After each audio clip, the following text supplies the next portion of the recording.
buenas noches, le damos la cordial bienvenida a esta tercera edición de su noticiero 24 horas, mitad de semana. Estamos en miércoles 25 de septiembre. Tenemos la información más completa que ha acontecido en esta jornada. ¿Qué tal, Jaime? Buenas noches. Buenas noches, Mariel. Es un placer estar junto a todos ustedes. Les prometemos un resumen completo de la actualidad noticiosa. Iniciemos entonces con nuestros titulares.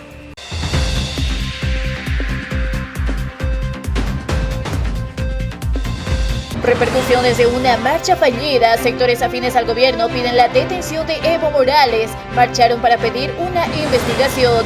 ¿Qué argumentan? Le contamos en 24 horas. La advertencia de bloqueos y violencia no desaparece. Ante el abismo del levismo de volver a cerrar caminos, mineros responden que no lo permitirán. La amenaza de convulsión persiste, se lo mostramos.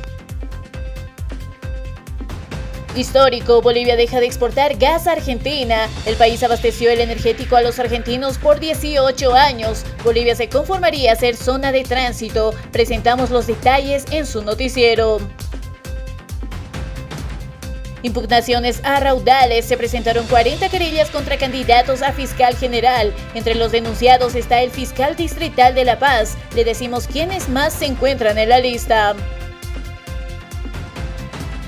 Aire venenoso y bloqueo contra la pausa. El aire en el oriente boliviano, que no solo es Santa Cruz, es irrespirable. Campesinos de Beni bloquean pidiendo que se les permita el chaqueo y levantar la pausa ecológica.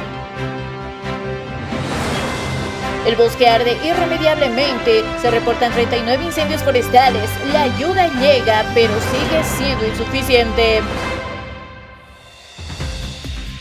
Otro perjudicial bloqueo que termina en nada. Los evistas de Tupac Katari cesaron su manifestación en el altiplano norte. Generaron pérdidas por 4 millones de bolivianos. En noticias internacionales, Harris sería presidenta si las elecciones fueran hoy en Estados Unidos. El Líbano es otro polvorín que amenaza con estallar.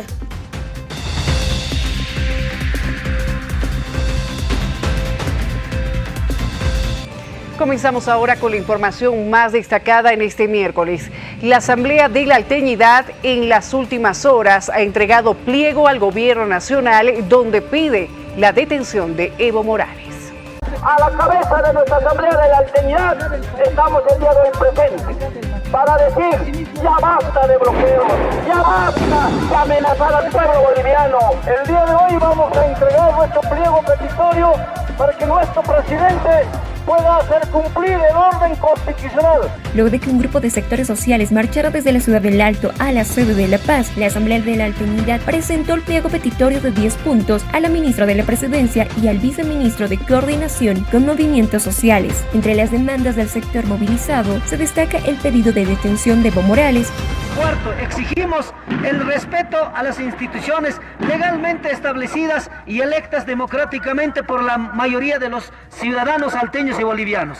Quinto, exigimos aplicar la ley en el marco de la Constitución Política del Estado y poner orden para la detención del cabecilla de Evo Morales Ayma y toda zorrosca que encabeza marchas, bloqueos y provoca zozobra, miedo. En este documento también exigen al gobierno central la aprobación de créditos internacionales por parte de la Asamblea Legislativa. Los dirigentes anunciaron que el presidente del Estado lo recibirá en audiencia en los próximos días. Conminamos a los diputados y senadores y vistas a trabajar por los intereses del pueblo boliviano, a aprobar leyes a favor del medio ambiente y créditos en beneficio del desarrollo del país, en vez de estar marchando e incitando a la violencia. Asimismo, los parlamentarios deben destinar sus jugosos salarios a los grupos movilizados que están luchando contra el fuego en el territorio boliviano. La amenaza de convulsión no ha desaparecido plenamente. En una suerte de mea culpa también el levismo está planteando ahora un bloqueo nacional de caminos desde el próximo 30 de septiembre. La pregunta aquí es si Evo Morales participará de este tipo de bloqueos, ¿no es cierto? Porque parece que manda a la gente como carne de cañón. ¿Por qué le decimos esto? Porque fíjese usted que quiso bajarse de la marcha que supuestamente encabezaba, ¿no es cierto? Y al final terminó yéndose a sus pagos, ¿no es cierto? El asunto es aquí que parece que Evo Morales ya no quiere incomodarse. Pero bueno, veremos en qué termina esta cuestión. Por lo pronto hay una amenaza contra esta advertencia de violencia. Y, como no podía ser de otra manera, también con amenazas de contrarrestar la misma punta de dinamitas. Son los mineros quienes advierten ahora a Morales. Asamblea General de Socios de la Cooperativa Minera Nueva Calamarca RL, llevado a cabo en la ciudad de Potosí. Respaldo contundente al gobierno actual de nuestro hermano presidente Luis Arce Catacora y David Choquehuanca, quien ganó democráticamente con el 55% de las urnas electorales. Por lo tanto, el sector minero cooperativista de la Cooperativa Minera Nueva Calamarca RL defiende el orden democrático que dicta nuestra Constitución Política del Estado. Segundo, la Cooperativa Minera Nueva Calamarca RL no va a permitir ningún tipo de bloqueo iniciados por pequeños grupos radicales ya conocidos que solo perjudican al desarrollo económico de nuestro país. Por su lado, Rolando Cuellar, quien es diputado del Movimiento al Socialismo, ha manifestado que como parlamentarios van a procesar a Evo Morales por convulsionar el país.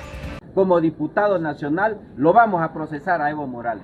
Ya está de buen tamaño que cada vez desestabiliza, convulsiona el país, molesta que el ministro de Gobierno y de Justicia no cumplan su rol constitucional. Ellos están para resguardar el Estado y dar garantía, seguridad al pueblo boliviano y a nuestras organizaciones sociales. Están incurriendo a incumplimiento de deberes el ministro de Justicia y de Gobierno. Si ellos no lo hacen, nosotros lo vamos a convocar ante la Asamblea para que cumplan ese rol constitucional. Acá se tiene que aplicar la acción popular, la resolución constitucional donde prohíbe bloqueo y prohíbe marcha al señor Evo Morales y a su organización criminal. A esos terroristas hay que aprenderlo. Los terroristas que están amenazando bloqueo y derrocar a un gobierno, bueno, nosotros también vamos a preparar ya la demanda penal y que se dé cumplimiento a esa acción popular para que Evo Morales sea aprendido de una vez por todas. Aprender a Evo Morales es pacificar el país.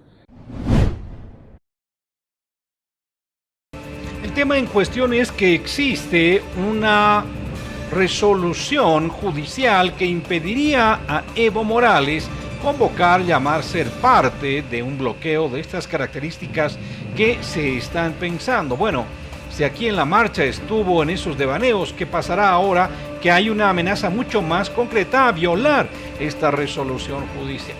Veremos en principio si es que aún se va a cumplir con esta advertencia de bloqueo nacional de caminos.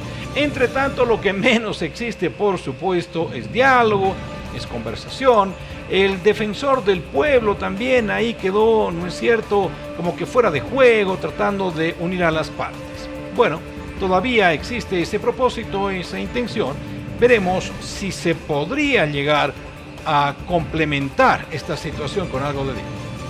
El Gobierno Nacional inició esta jornada la coordinación con el Defensor del Pueblo para entablar el diálogo entre el presidente del Estado, Luis Arce, y el dirigente cocalero, Evo Morales, con el fin de evitar nuevas movilizaciones que perjudiquen el normal desarrollo de las actividades del país. La autoridad explicó que se coordina la metodología de la reunión, además de los puntos a tocar en dicho encuentro. Parte nuestra, toda la predisposición para dialogar. No tenemos ninguna excusa para no sentarnos a dialogar. Cuando se trata de respetar la Constitución, cuando se trata de respetar las normativas vigentes, no tenemos ningún problema de sentarnos y dialogar. Bueno, él nos ha manifestado que está cumpliendo el rol de facilitador, de hablar con el gobierno nacional y también con el expresidente Morales. Entonces nosotros mucho entendemos su rol, le agradecemos mucho la iniciativa. Este es el camino a solucionar cualquier conflicto. Entonces hoy su rol es como facilitador y lograr que la otra parte se siente, porque nosotros ya estamos sentados en la mesa de diálogo. Entonces cuando hay voluntad de diálogo, pues uno se siente en la mesa y no aparece con nuevas demandas o con más puntos petitorios. Entonces, está claro, el día de mañana esperamos que se pueda concretar los puntos que se van a tocar en el diálogo.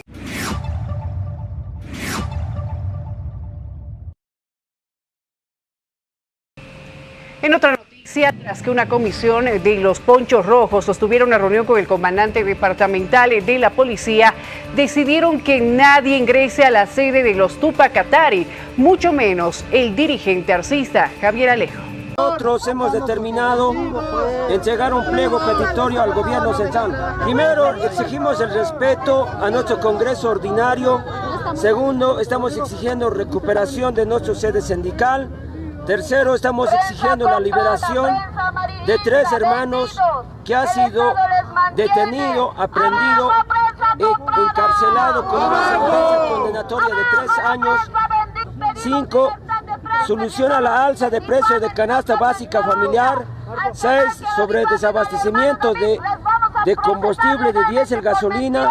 7, escasez de dólar y de visa norteamericana. Con lo que hemos venido a averiguar en este momento y nos hemos visto que la policía está cercado en todo alrededor de nuestra sede sindical, vamos a bajar al lugar de nuestras bases para informar y para el comandante nos diga hasta qué hora va a ser para que nos deje ingresar a nuestra casa. Ustedes saben, hermanos, los inquilinos, los dueños que nos representan a la federación, en este caso a la Federación Departamental de Tupac Katari, no se puede agarrar de la cosa ajena. Nosotros somos las autoridades verdaderamente que representamos a nuestras comunidades, a nuestras bases. ¿Qué es lo que ganó este movimiento de los Tupac Katari del ala evista liderados por David Mamani con ese bloqueo que se prolongó casi por 9 días, no es cierto, en el altiplano norte, bloqueando el santuario de Copacabana? ¿Qué ha ganado? Además de perjudicar a los productores de la región que venden sus camélidos, lácteos, quesos, en fin, ¿qué es lo que ha ganado? Bueno, lo que sí ha sumado son restas. Permítame esa comparación. ¿Y por qué le digo aquello? Porque fíjese usted que se han perdido como 4 millones de bolivianos, según los reportes últimos, en relación a este bloqueo de caminos. Bueno, hasta el día de ayer tenemos una pérdida de 4.8 millones de bolivianos en el sector del lago Titicaca, en los destinos principales de Sorata, la Isla del Sol, Copacabana, Tiquina. Y bueno, es lamentable, después de tanto daño a la imagen del país, sigan con estos tipos de amenazas de poder convulsionar, de bloqueos nacionales. Esperemos que se reflexionen. Mucha gente se ha dado cuenta, todos los bolivianos y hermanas bolivianas, de las intenciones oscuras que tenía Evo Morales tras su marcha, ¿no? En ese sentido, hermanos, nosotros vamos a trabajar fundamentalmente en promocionar, pero de manera muy intensiva. Se va a trabajar una promoción muy agresiva en el mercado internacional. Estamos hablando de Asia, Europa, Norteamérica y el mercado regional, ¿no? Lo que es la CAN y la Mercosur, justamente para fomentar el destino Bolivia. Y por otro lado, hermanos, estamos trabajando en la seguridad turística. Puntualmente, el día sábado empezamos con la primera socialización del reglamento de la seguridad para los prestadores de servicios turísticos, ¿no? Cambiamos ahora el rumbo de la información. Vamos a hablar acerca de las elecciones judiciales 2024. El Tribunal Electoral Departamental de La Paz capacita a jueces electorales. Este es el informe. El Tribunal Electoral Departamental de La Paz capacitó a los jueces electorales que fueron designados mediante la Resolución 177/2024 de fecha 21 de agosto de 2024. Esta capacitación estuvo a cargo de la Secretaría de Cámara del Tribunal Electoral Departamental de La Paz y se desarrolló de manera virtual con los contenidos sobre las funciones y atribuciones de los jueces electorales. La labor que cumplirán las juezas y jueces electorales será vital para darle máxima seguridad jurídica y la máxima transparencia a este proceso electoral. Estos espacios de capacitación son importantes para resolver las dudas e inquietudes de los jueces electorales, afirmó la presidenta del Tribunal Departamental. El pasado 21 de agosto se designó a 112 juezas y jueces electorales, de los cuales 58 corresponden al ámbito urbano y 54 al ámbito rural. En el marco de la ley del órgano electoral, estas autoridades electorales deberán preservar los derechos y garantías de la ciudadanía en el proceso electoral y resolverán en primera instancia controversias sobre faltas electorales establecidas en el ordenamiento legal aplicable a las elecciones judiciales 2024. Las juezas y jueces electorales son independientes entre sí e iguales en jerarquía y responden por sus actos u omisiones ante el Tribunal Electoral Departamental que los asignó, según señala el artículo 51 de la Ley del Órgano Electoral Plurinacional.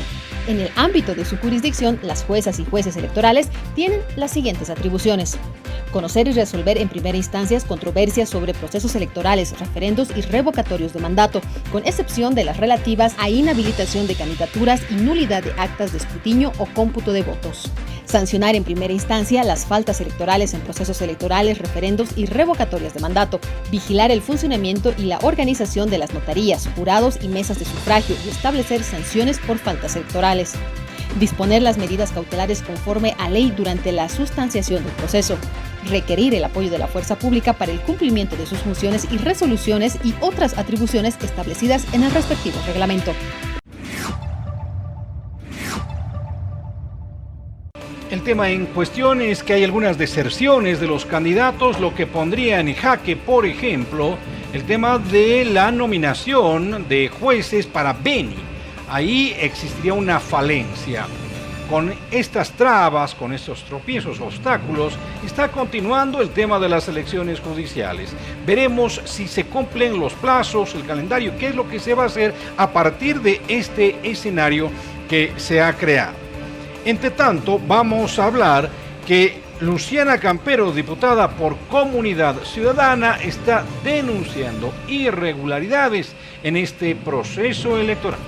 El 28 de agosto nosotros presentamos una denuncia de inhabilitación en el departamento de Tarija contra el señor Marco Miranda Guerrero, candidato al Tribunal Supremo de Justicia por este departamento, por haber incumplido la norma electoral y el reglamento electoral en cuanto a las elecciones judiciales.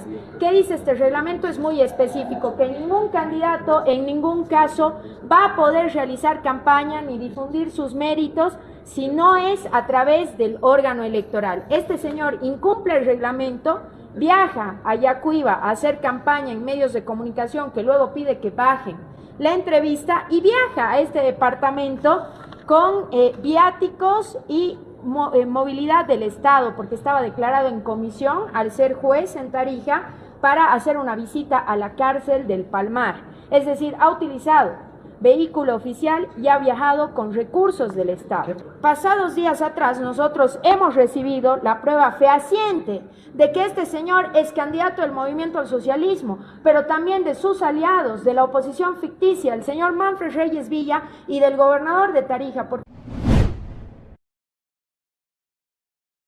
Vamos a hablar ahora de temas económicos en el país. Bolivia deja de exportar gas a Argentina tras 19 años. Analistas advierten que Brasil puede ser el próximo mercado a perderse.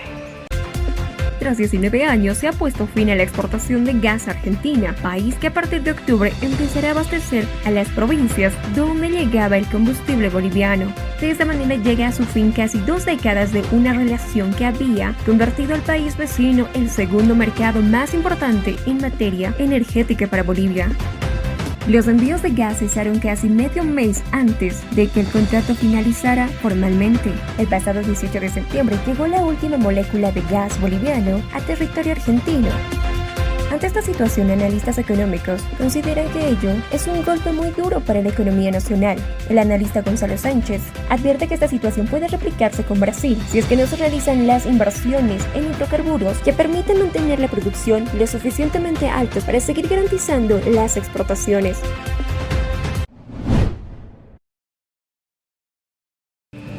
Y es que se acabó el gas, definitivamente. Estas cuestiones son así, se agotan los yacimientos y no hay algo más que hacer. Por eso el título, ¿no? Que parece obvio decirlo, recursos no renovables. Que se va a perder el mercado de Brasil es también muy probable porque, reitero otra vez, los yacimientos se están agotando. ¿Qué es lo que va a pasar con el mercado interno? Es la próxima pregunta a responder en función a esta realidad. nos quedamos sin estos recursos. Pero fíjese usted que en función a otras cuestiones se ha pedido un informe sobre las reservas de gas que existen actualmente, es decir, una suerte de sinceramiento. Se nos decía que estábamos sobre un océano de este energético. Nada de eso sucedió. Luego de que finalizara el contrato de exportación de gas de Bolivia a Argentina, el diputado de Comunidad Ciudadana Alejandro Reyes señaló que solicitará una petición de informe oral y escrito al ministro de Hidrocarburos para conocer el estado de las reservas de gas. 9 años concluye el contrato de venta de gas a la Argentina. Eso significa que no tenemos un sustituto para esos ingresos. 650 millones de dólares se van a perder por la venta del gas y no sabemos otros mercados que podríamos tener más adelante.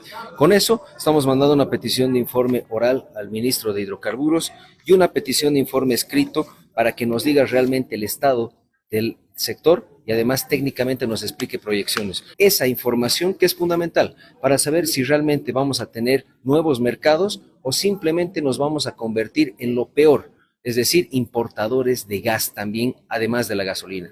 Eso confirma no solamente que el gobierno dilapidó la mayor bonanza que tuvo, sino que además estamos en un punto de absoluta crisis económica agravada por la falta de venta y nuevos mercados para el gas, y eso significa que vamos a entrar en una espiral peor, en un círculo vicioso también de importaciones.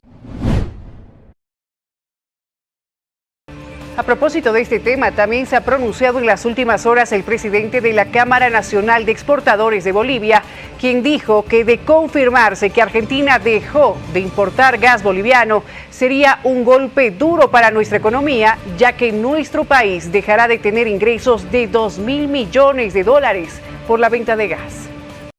Es lamentable esta situación. Hemos visto que las exportaciones de gas han ido cayendo año tras año. Justamente el presidente Luis Arce hablaba de que no ha habido una buena planificación en exploración, en extracción y en buscar nuevos mercados. El país exportaba alrededor de 6.500 millones de dólares en lo que se refiere a gas y hidrocarburos, y lamentablemente ahora estamos cerca de los 2.000 millones, y con el cierre del mercado argentino obviamente que las exportaciones de gas van a disminuir. Efectivamente que ya los montos exportados ya eran menores, pero afecta. Creo que también es un golpe duro para nuestra economía, y lo que nosotros justamente pedimos es eso, de que el gobierno y el sector privado pueda trabajar para atraer mayores inversiones extranjeras, buscar nuevos sectores potenciales para revertir justamente este porcentaje que ya estaría ingresando menos, por ende las reservas internacionales también se ven disminuidas, ¿no?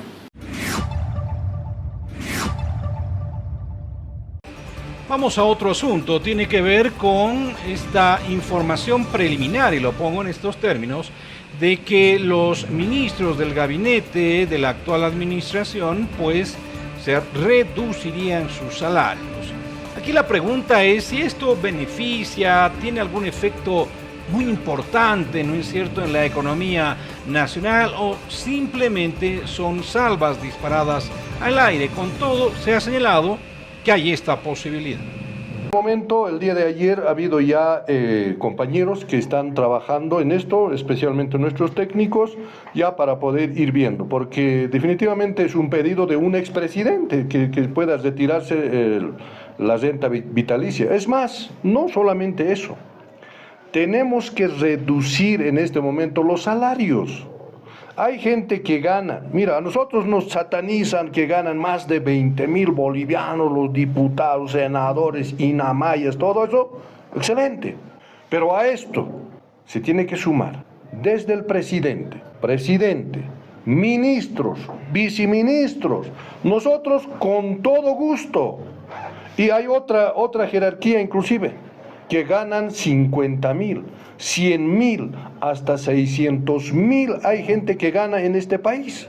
Entonces, pues, hagamos el recorte absolutamente para todos. Yo totalmente de acuerdo. Que nos quiten a la mitad, excelente. Porque este problema económico hay que compartir absolutamente entre todos.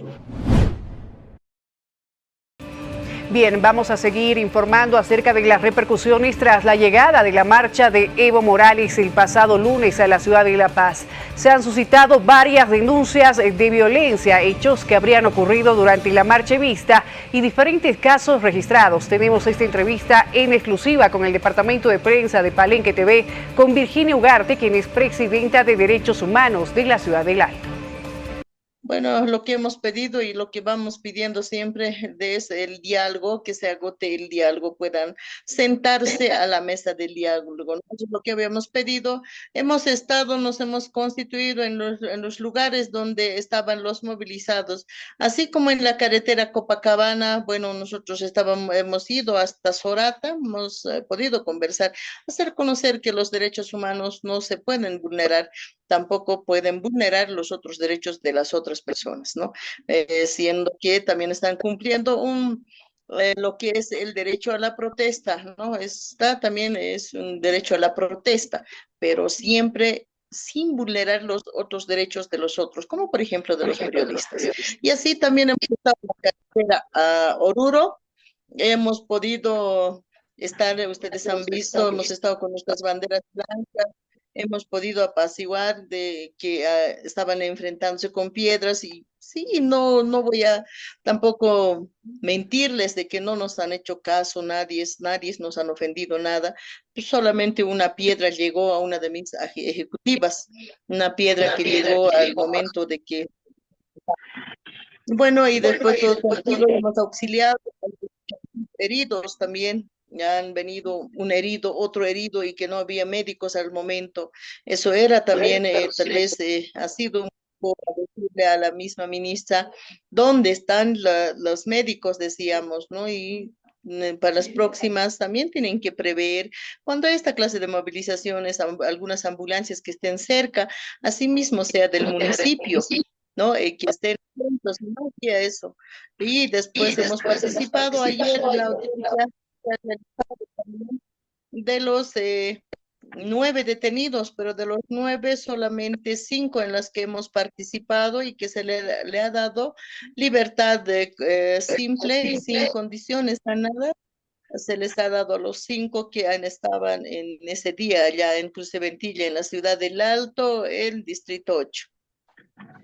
Sin duda, ha sido arduo el trabajo que ha realizado la Asamblea Permanente de Derechos Humanos, sobre todo en la ciudad del Alto. Ya lo mencionaba doña Virginia, ha estado presente incluso en los enfrentamientos en Ventilla. Sin embargo, Presidenta, ha habido diferentes llamados al diálogo desde la Defensoría, desde la Asamblea, para que ambas facciones del movimiento al socialismo pues dialoguen y se pueda llegar a pacificar este panorama tan coyuntural en nuestro país. ¿Cuál ha sido también el trabajo de la Asamblea? Bueno, sí, nosotros hemos pedido que se sienten a la mesa del diálogo, pero bueno, tienen que ceder los que están movilizados y los que también mismo del gobierno tienen que poder también sus actitudes para que se puedan sentar a la mesa del diálogo y llegar a una solución. No puede ser solamente con caprichos o solamente hablar por un medio, el otro también por otro medio. Tiene que sentarse en un lugar neutro, no sea tal vez la Casa Grande, ¿no? De la casa que es donde está el presidente Lucho Arce, o en los pero sea un lugar neutro donde puedan sentarse de una vez pacificar lo que es nuestro país. Esto nos perjudicamos entre nosotros. Hemos podido observar de que los comerciantes de algunos han logrado sus días, ya no han vendido. Es muy preocupante.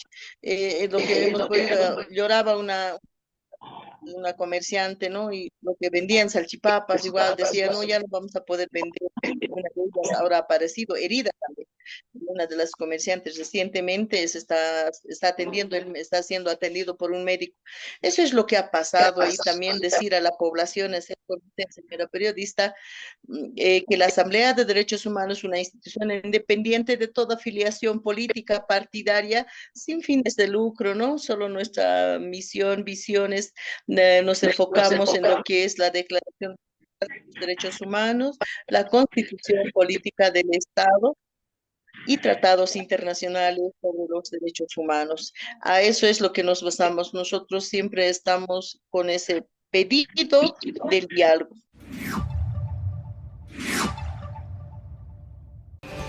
Una pausa. Cuando volvamos estaremos hablando sobre los incendios forestales que continúan en Bolivia. Eso y mucha más información que conocemos.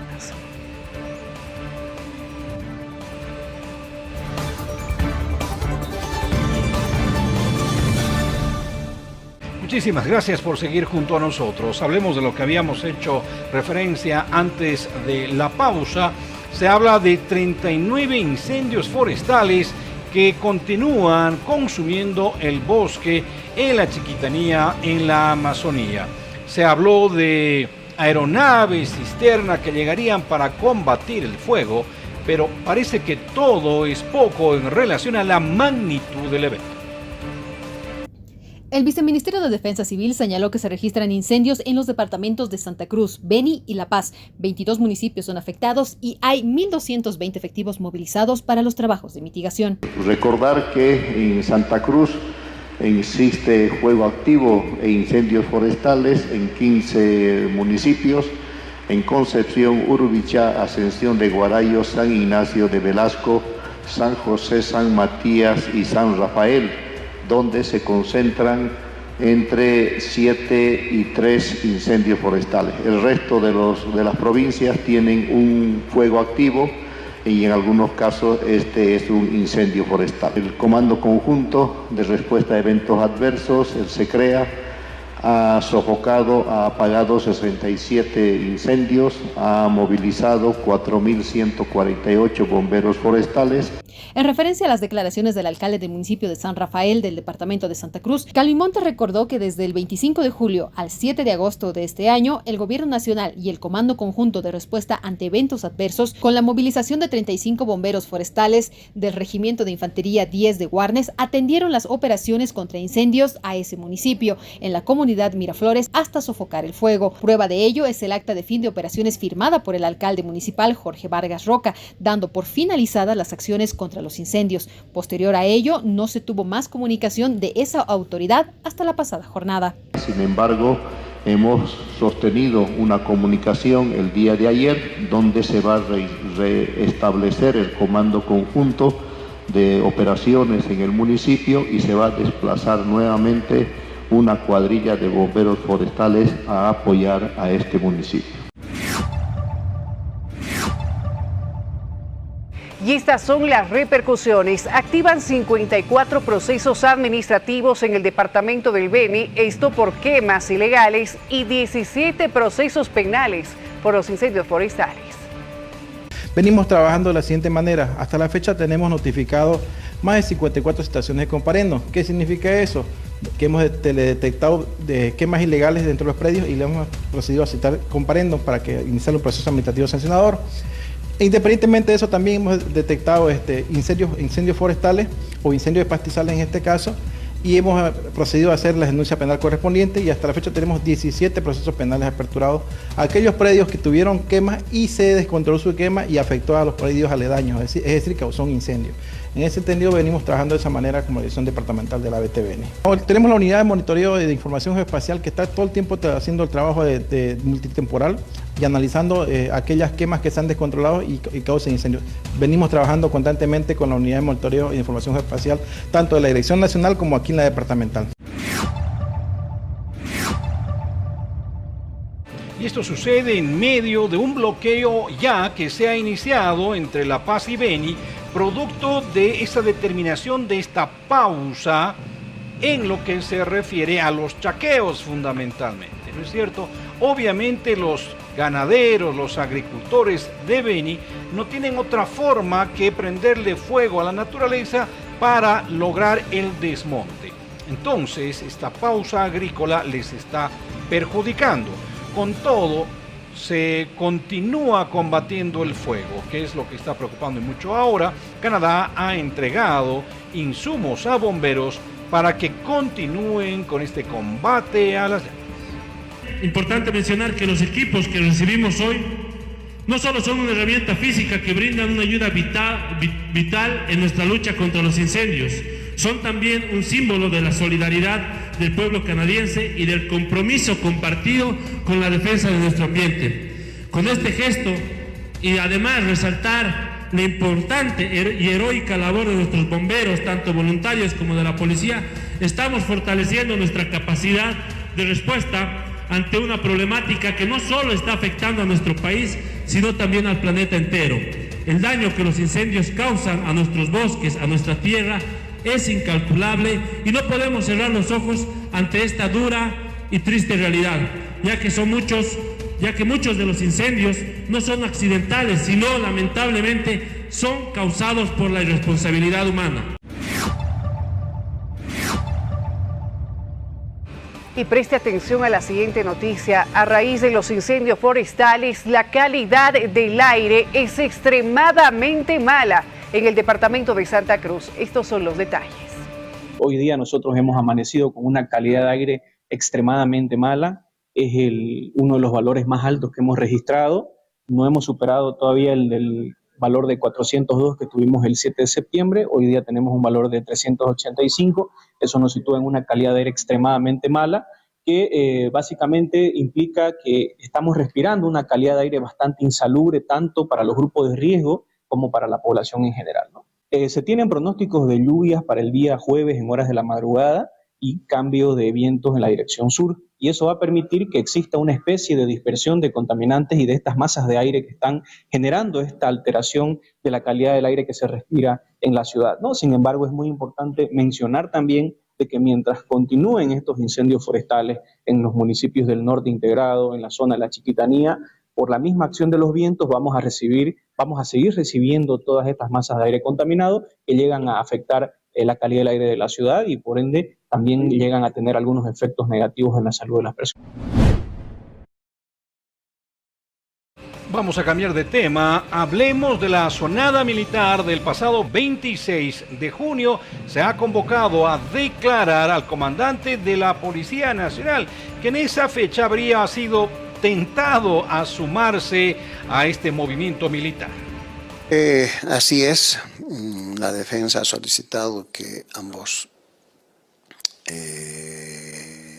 autoridades, tanto de la Policía Boliviana, el actual comandante de la Policía Boliviana, José Álvarez Griffith, preste su declaración en primera instancia como testigo, y así ha sido acogido por el Ministerio Público toda vez que este ciudadano, en fecha 26 de junio del año en curso, ha tenido una conversación previa en inmediaciones de la Plaza Murillo y más propiamente en la misma tanqueta del general Zúñiga. Ha ingresado a la tanqueta y ha conversado por espacio de 2 a 3 minutos. Y también tiene que explicar por qué un contingente de la UTOP se encontraba ya preparado en una de las esquinas de la Plaza Murillo para el ingreso. Es más, tenía una avanzada de media cuadra al interior de la Plaza Murillo y estos miembros de la UTOP no hacen ninguna acción si es que no existe una orden superior.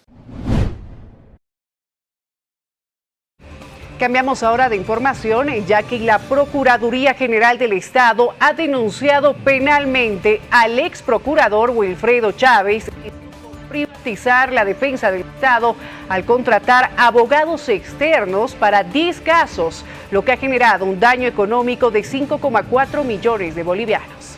La gestión específicamente del ex procurador Wilfredo Chávez, el monto que se había comprometido, para mí de ahí empieza el daño económico, para esas 3 gestiones, es de casi 12 millones de bolivianos, 11.953.800.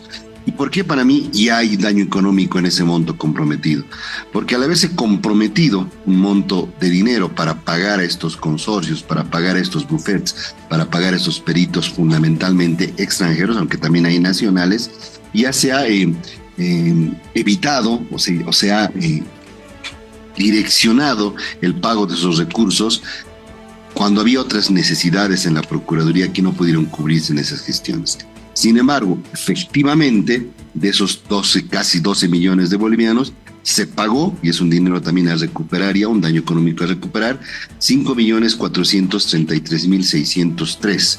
es el daño económico aproximado que exige cualquier delito de corrupción, en este caso resoluciones contrarias a la Constitución, conducta antieconómica, contratos lesivos del Estado e incumplimientos de deberes. Entre tanto, el aludido ha señalado y ha calificado en todo caso como una pantomima esta acción que se quiere seguir en su contra. Vamos a ver sus declaraciones. Me parece una decisión totalmente desacertada el iniciar un proceso penal para recuperar un daño civil. Lo que ha dicho el procurador, y lo he escuchado muy bien, es que esta acción tiene por objeto recuperar dinero. La acción penal no tiene ese objeto. La acción penal tiene por objeto activar los mecanismos, cuando es pública, los mecanismos del Estado, a objeto de generar responsabilidad penal en el sindicado y hacerle e imponerle una pena, cualquiera fuera esto. Entonces, eso implica un desconocimiento absoluto del derecho penal de parte de este señor, es decir, ignorancia. Yo no puedo hacer una acción penal para cobrar dinero. ¿Qué es eso? Es un concepto tan básico que se llama en segundo y tercer año de Derecho Penal y Penal 2, donde creo debe volver el procurador. Cambiamos ahora de tema, ya que el presidente de la Comisión Mixta de Justicia Plural, el senador Roberto Padilla, ha informado que se presentaron 23 impugnaciones contra los postulantes a fiscal general del Estado. Este miércoles, la comisión sesionará para iniciar con la etapa de resolución de estos recursos presentados. 6 que son impugnadas por terceras personas a los postulantes que han sido habilitados. En total 23 postulantes que están impugnando, y después nosotros ya hemos sacado convocatoria para empezar y un plazo de 4 días para resolver las impugnaciones que nos corresponde. Seguramente hasta 6:30 de la tarde van a presentarse muchos más, entonces según a eso ya nosotros vamos a empezar con la sesión permanente de 4 días. Exactamente, no hemos tenido ningún problema. Más bien estamos cumpliendo los plazos y vamos a seguir trabajando de esa manera, y tenemos 4 días hasta el día sábado para resolver las impugnaciones. Y a continuación tenemos esta entrevista preparada por nuestro departamento de prensa que hace referencia a algunas acciones judiciales por los incendios forestales. Adelante, por favor. El día de ayer se ha llevado a cabo la audiencia de la acción popular presentada días anteriores. Esta audiencia se ha reprogramado para el próximo martes 1 de octubre a las 8:30 de la mañana. Sin embargo, de manera preliminar, la Sala Constitucional ha determinado 3 medidas. Una de ellas bastante novedosa. La primera medida que nos ha concedido es a favor de los pueblos desplazados de manera forzada. En esta medida, ha ordenado que el Ministerio de Medio Ambiente, Ministerio de Salud, juntamente con la Gobernación de Santa Cruz, velen por la salud, alimentación y la integridad de los pueblos que han sido desplazados fruto de este incendio. Esto para que ellos se encarguen de realizar una verificación, averigüen cómo están ellos y gestionen los medicamentos, el alimento y lo que estos pueblos pudieran necesitar para mantenerse bien, por un lado. Por otro lado, la segunda medida que se nos ha concedido es algo novedoso en el sistema jurídico boliviano, toda vez que la Sala ha ordenado una medida cautelar a favor de los animales afectados por los incendios. Llámese capibaras, animales salvajes, silvestres, entre todos los que hemos visto en estos días, desde que ha empezado el incendio, que han ido muriendo o han tratado de escapar de las llamas. Ha ordenado que el Ministerio de Medio Ambiente y Aguas, junto con los gobiernos departamentales de Santa Cruz, Beni y Pando, garanticen la vida de estos animales. Para ello, tendrán que generar acciones positivas tendientes a garantizar que estos animales no perezcan, por un lado, y por otro lado, garantizar mejores condiciones de cuidado y un plan eventual de reinserción para los animales que ya han sido afectados o que presentan algún daño en su integridad justamente por el tema de los incendios. Y por último, la tercera medida cautelar que nos ha concedido la Sala Constitucional es a favor del pueblo ayoreo. Este pueblo tiene la peculiaridad de ser un pueblo en situación de aislamiento voluntario. En todo caso, lo que la Sala ha ordenado es que el Ministerio de Desarrollo Rural y Tierra, junto con la DIGEPIO, se contacten con la CANOP, la Central Ayorea Nativa del Oriente Boliviano. Esto para averiguar cuál es el estado de este pueblo en situación de aislamiento voluntario. Se sabe que este pueblo habita en los lugares donde en este momento está ocurriendo el incendio, pero lo que se desconoce es cómo están estas personas, si están bien, si están mal, si necesitan algún tipo de atención especial del Estado, entre muchas otras situaciones. Todo ello se desconoce y los convierte en una población altamente vulnerable y que ha sido olvidada por el órgano estatal. Esas son las 3 medidas que se nos ha concedido. Como les decía, la segunda, la novedosa para el ordenamiento jurídico boliviano, a favor de animales.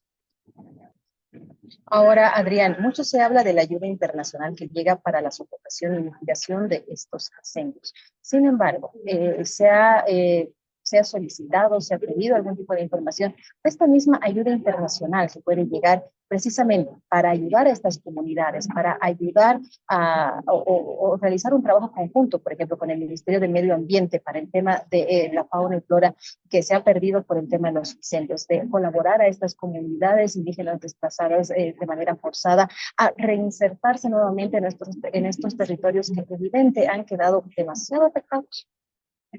Así es, se tiene información reciente de que se está recibiendo ayuda de varios países y es algo loable. Sin embargo, es apenas el punto de partida. Aún queda mucho trabajo por hacer y prácticamente asumir acciones preventivas para que esto no se vuelva a repetir el año siguiente y reparar y restaurar el daño que ya se ha recibido hasta el día de hoy. Claro, mucho se habla de la ayuda que llega a bomberos y todo para la sofocación de estos trabajos, pero, por ejemplo, ¿qué ocurre en el caso de estas comunidades desplazadas de manera forzada? El ACNUR, por ejemplo, maneja en situaciones de guerra, poblaciones desplazadas, pero ¿hay algún acápite, algún otro trabajo que se realice cuando esto ocurre de manera interna en los mismos países, en este caso en nuestro territorio, por el tema de los incendios? Por el tema de desplazamiento de comunidades indígenas, desplazamiento forzado, no existe normativa boliviana como tal. Pronunciamiento de altas cortes en Bolivia tampoco se tiene.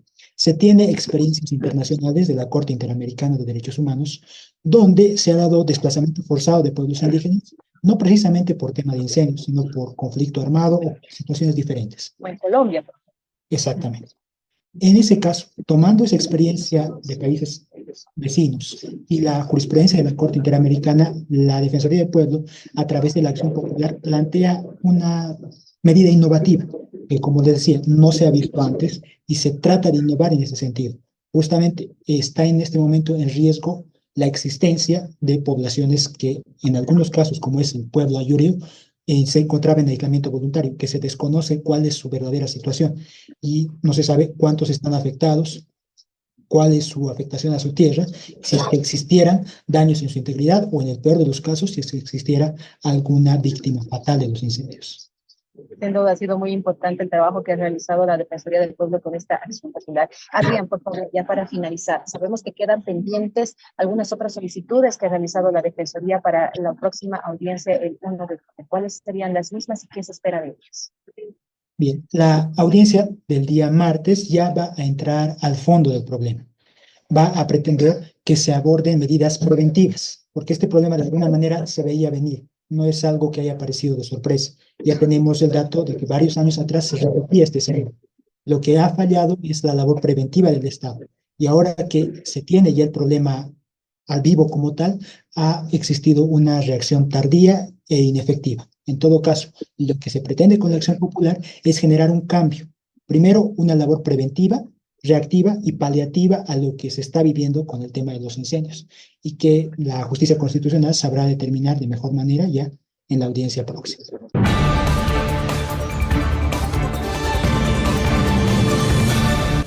Ahora en esta entrega informativa, al retornar vamos a hablar de temas de la política en Bolivia. Tendremos eso y mucho más, así que la invitación para que se quede junto a nosotros.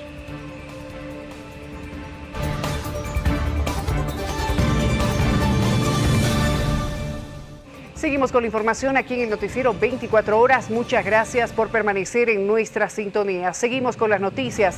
Yoacir Calamani, quien es representante de la Coordinadora Revolucionaria de Organizaciones Sociales, ha presentado al Consejo Municipal de la Ciudad del Alto una denuncia en contra del secretario de Movilidad Urbana y también los funcionarios que realizan operativos sobre el trameraje.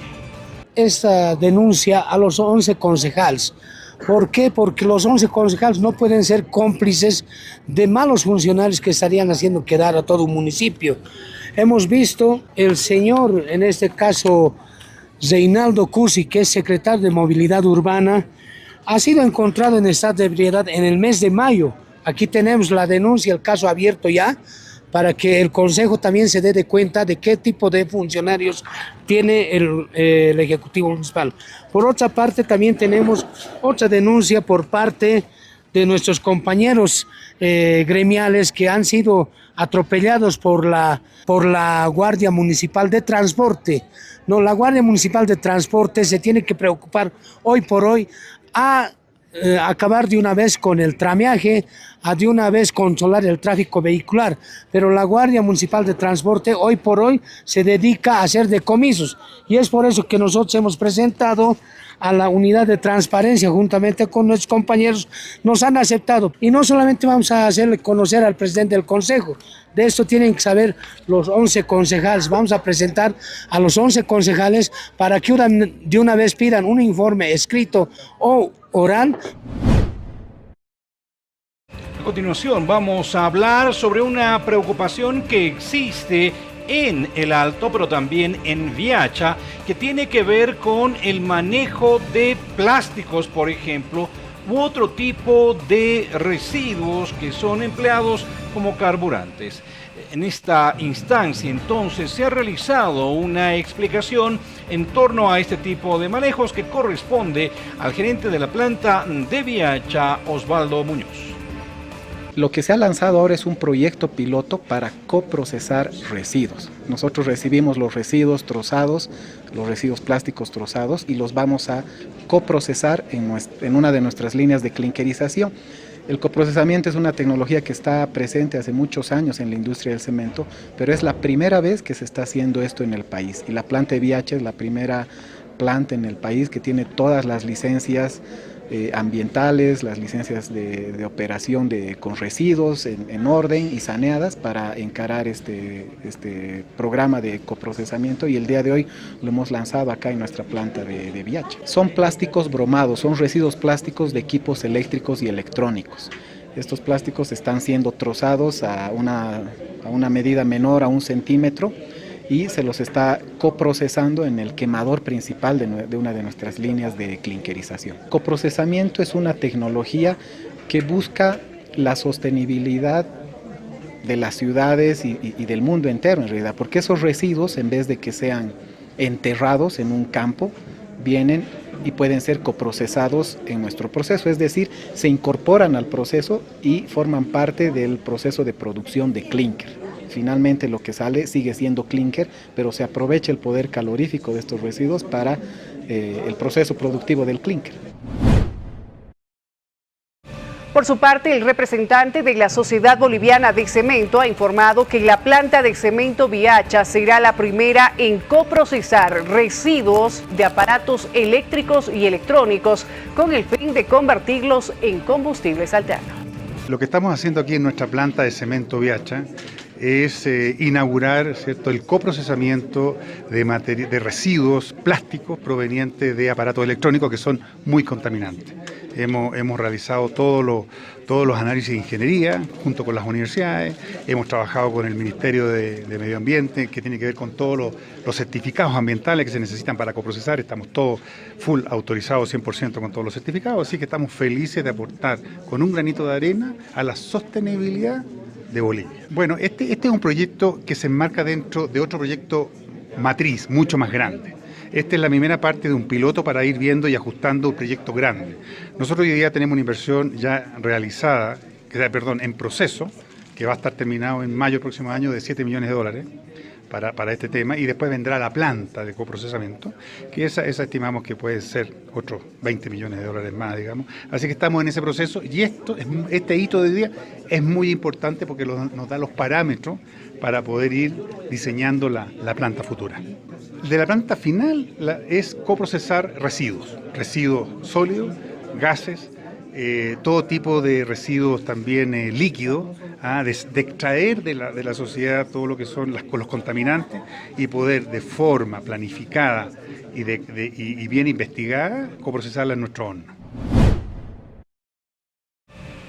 Vamos a volver a hablar sobre algunos asuntos ligados a la economía cruceña. Se destaca y mucho que sea el motor precisamente de la actividad productiva en el país, y por supuesto que lo es. Los cruceños han demostrado un ímpetu casi imparable para las inversiones, para realizar negocios, para realizar emprendimientos. La pregunta aquí es si ya es hora de que también se piense en el modelo económico de un desarrollo sostenible que no impida que los cruceños sufran lo que están sufriendo en la actualidad.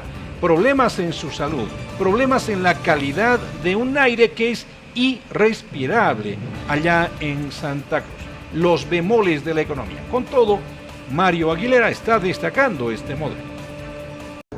Eso se lo tendríamos que preguntar al presidente. Yo entiendo que es una muestra de orgullo por ese modelo productivo que ha desarrollado durante mucho tiempo Santa Cruz y que ha logrado posicionar a la región como el departamento responsable de la provisión de alimentos en gran porcentaje de los bolivianos, pero además un modelo que invita a los países vecinos, a las regiones, a los departamentos hermanos, a desarrollar una maquinaria productiva eficiente en busca de una sostenibilidad y mayor rédito productivo y comercial para la región. Seguimos ahora informando acerca de temas económicos en Bolivia. El presidente de la Cámara Nacional de Exportadores, la CANEP, Camilo Velasco, ha adelantado que un bloqueo de caminos generaría una pérdida diaria de 8 a 9 millones de dólares para el sector. De 8 a 9 millones de dólares. Ustedes saben que se va paralizando la economía, existe incertidumbre, muchos exportadores ya no quieren cerrar contratos justamente porque no queremos incumplir, incurrimos en multas con las navieras, con los clientes, quedamos mal como país. Desde todo punto de vista estamos viviendo una etapa muy dura, difícil, y desde el sector exportador llamamos a la conciencia porque no podemos tocar ahora temas políticos. Lo que tenemos que hacer es priorizar la parte económica y justamente nosotros estamos en esa línea de diálogo, de trabajo, de coordinar, porque tenemos que salir de esta situación tan complicada, ¿no?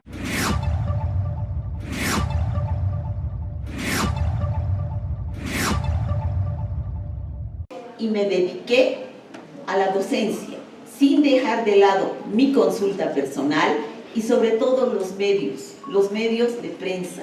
¿Por qué?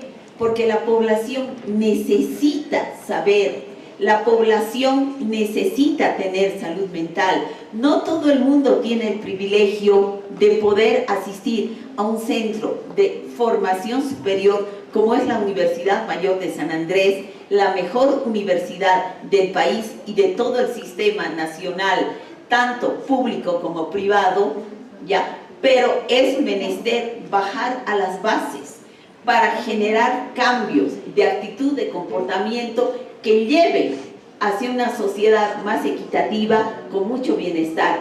Sabemos que hay procesos de violencia, sabemos muchas cosas, y si algo he aprendido en Europa es que yo no lucho, no hago guerra por escuela psicológica, cuál es mejor, hago guerra por mí, ¿no es cierto? Y sobre todo me preocupo por dar bienestar a la población, más allá de las escuelas, que estén o no estén a la moda. Vamos a una pausa. Cuando volvamos, información internacional, vamos a hacer referencia, por ejemplo, a lo que está aconteciendo en Estados Unidos y ese repunte de los demócratas en ese país. Y también noticias de farándula. La caída de Belinda, seguro la vieron por las redes sociales. A mí me encantó, fue icónica, y los detalles de sus declaraciones lo tenemos al volver.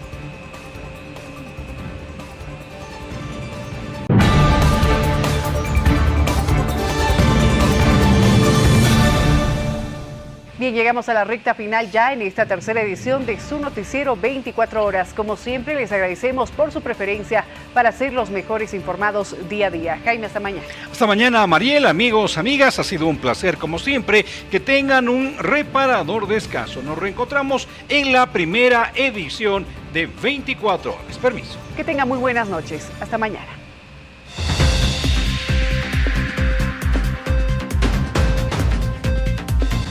Repercusiones de una marcha fallida. Sectores afines al gobierno piden la detención de Evo Morales. Marcharon para pedir una investigación.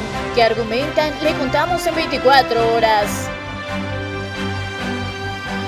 La advertencia de bloqueos y violencia no desaparece. Ante el abismo del levismo de volver a cerrar caminos, mineros responden que no lo permitirán. La amenaza de convulsión persiste, se lo mostramos. Histórico, Bolivia deja de exportar gas a Argentina. El país abasteció el energético a los argentinos por 18 años. Bolivia se conformaría a ser zona de tránsito. Presentamos los detalles en su noticiero. Impugnaciones a raudales. Se presentaron 40 querellas contra candidatos a fiscal general. Entre los denunciados está el fiscal distrital de La Paz. Le decimos quiénes más se encuentran en la lista. Aire venenoso y bloqueo contra la pausa. El aire en el oriente boliviano, que no solo es Santa Cruz, es irrespirable. Campesinos de Beni bloquean pidiendo que se les permita el chaqueo y levantar la pausa ecológica. El bosque arde irremediablemente. Se reportan 39 incendios forestales. La ayuda llega, pero sigue siendo insuficiente. Otro perjudicial bloqueo que termina en nada. Los civistas de Tupac Katari cesaron su manifestación en el altiplano norte. Generaron pérdidas por 4 millones de bolivianos. En noticias internacionales, Harris sería presidenta si las elecciones fueran hoy en Estados Unidos. El Líbano es otro polvorín que amenaza con estallar.